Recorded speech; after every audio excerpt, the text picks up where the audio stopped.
Bonjour, aujourd'hui je vais vous proposer une leçon sur les forces. Et oui, c'est un peu la situation de l'extrême.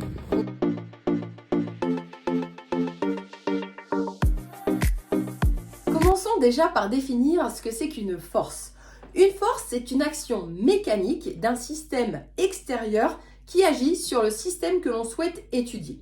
Qu'est-ce que ça veut dire ? On prend l'exemple d'une pomme. Une pomme qui tombe d'un arbre. Ça me rappelle une petite histoire. Cette pomme qui tombe de l'arbre est attirée par la terre. La terre, c'est donc le système extérieur qui agit sur le système que l'on souhaite étudier, c'est-à-dire la pomme. On dit alors que la terre exerce une force sur cette pomme qui la fait tomber. Cette force, elle est représentée en mathématiques par un vecteur. En l'occurrence ici, il s'agit du vecteur poids. P égale mg, on rappelle la formule ici. Cette force est une force à distance puisque la terre ne va pas toucher la pomme quand elle tombe, enfin juste quand elle va tomber au sol, mais elle n'est pas directement en contact avec la pomme. Un autre exemple de force à distance, c'est bien par exemple une force magnétique. Quand une bille d'acier passe au voisinage d'un aimant, eh bien elle est attirée par cet aimant, elle ne va pas forcément venir se coller à l'aimant, ça va modifier sa trajectoire, on dit que ça appelle ça une force à distance, cette force magnétique. Les autres catégories de forces dont je voudrais vous parler maintenant, ce sont les forces de contact. Alors il y en a plusieurs, on va les détailler ensemble. Il faut savoir les représenter lorsqu'on a un système, lorsqu'on a un exercice. La première force de contact dont nous allons parler maintenant, c'est la réaction. La réaction du support. À chaque fois que vous avez un objet ou le système étudié qui est posé sur quelque chose, eh bien forcément on va avoir ce qu'on appelle la réaction du support. Ça vaut pour un livre qui est posé sur une table ou alors le problème du skieur qui est posé au sol.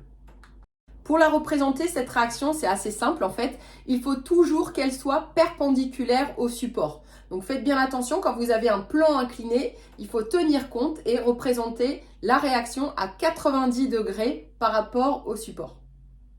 Autre force de contact, on a la tension du fil.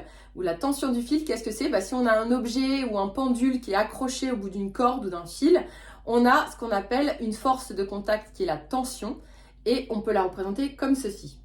Troisième force de contact, on parle des forces de frottement. Et ça, à chaque fois que vous avez un mouvement, bien souvent, ça s'accompagne de forces de frottement.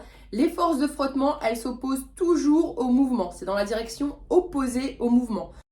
Ensuite, on peut parler de la force de traction. À chaque fois que vous avez un objet qui se déplace, par exemple en mouvement rectiligne uniforme, on verra ça un petit peu après à la fin de cette vidéo, eh bien on a une force F, une force de traction qui entraîne votre objet et qui le fait avancer. Pour représenter ce vecteur, vous l'avez vu précédemment, j'ai utilisé un segment fléché. Ce segment fléché, en mathématiques, c'est ce qu'on appelle un vecteur.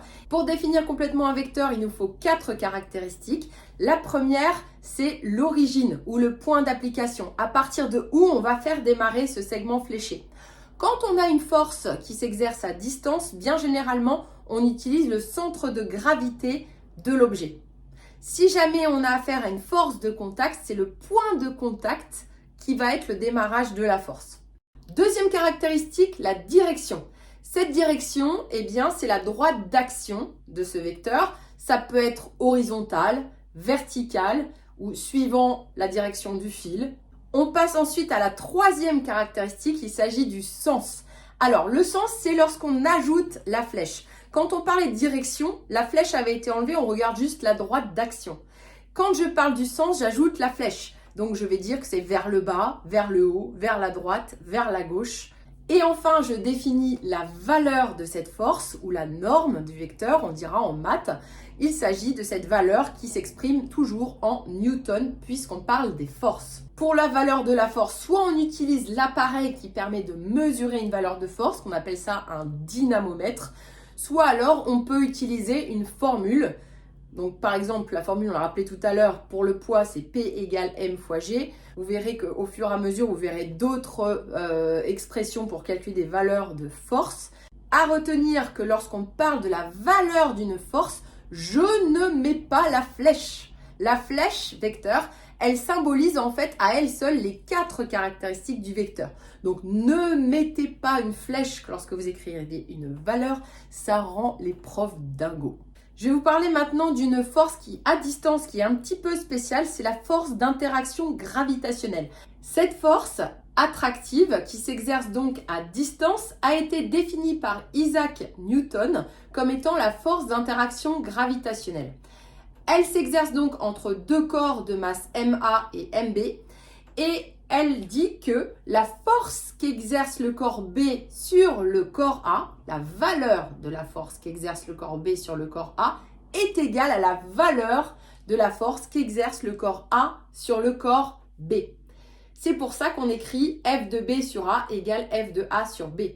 Mais la différence, c'est que ces forces sont opposées. Et pour le qualifier, ça, eh bien, qu'est-ce qu'on fait? On représente vectoriellement cette fois, puisque le vecteur représente les 4 caractéristiques, vectoriellement, on dira que la force qu'exerce B sur A, avec un vecteur, est égale à moins la force qu'exerce le corps A sur le corps B.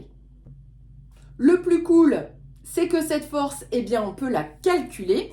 Je calcule donc une valeur, je ne mets pas de flèche vecteur sur F de B sur A ou F de A sur B, et c'est égal à la formule G, constante gravitationnelle, fois la masse du corps A, multiplié par la masse du corps B, divisé par la distance qui les sépare au carré. Autre erreur super classique, ce sont les unités. Les masses MA et MB doivent être en kilogrammes. Non, je n'oublie pas, si jamais on a quelque chose en grammes et qu'il faut le mettre en kilogrammes, on divise par 1000 ou on multiplie par 10 puissance moins 3 pour passer des grammes au kilogramme. L'autre erreur de conversion concerne distance. La distance, elle doit être toujours en unité légale qui est le mètre. La plupart du temps, 99% des cas, la distance, elle sera en kilomètres. Comment passer des kilomètres en mètres? Il faut multiplier par 10 puissance 3. Et enfin, une fois qu'on a oublié, on a fait tout ça, on a encore une chance de se tromper parce que la plupart des étudiants qui ont bien pensé à convertir la distance en mètres vont oublier de poser le petit carré en bas.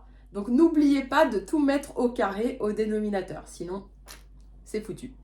Voilà, la vidéo est maintenant terminée. Je vous remercie d'avoir écouté, si vous avez écouté jusqu'au bout. N'oubliez pas de mettre des petits pouces bleus pour faire décoller les abonnés.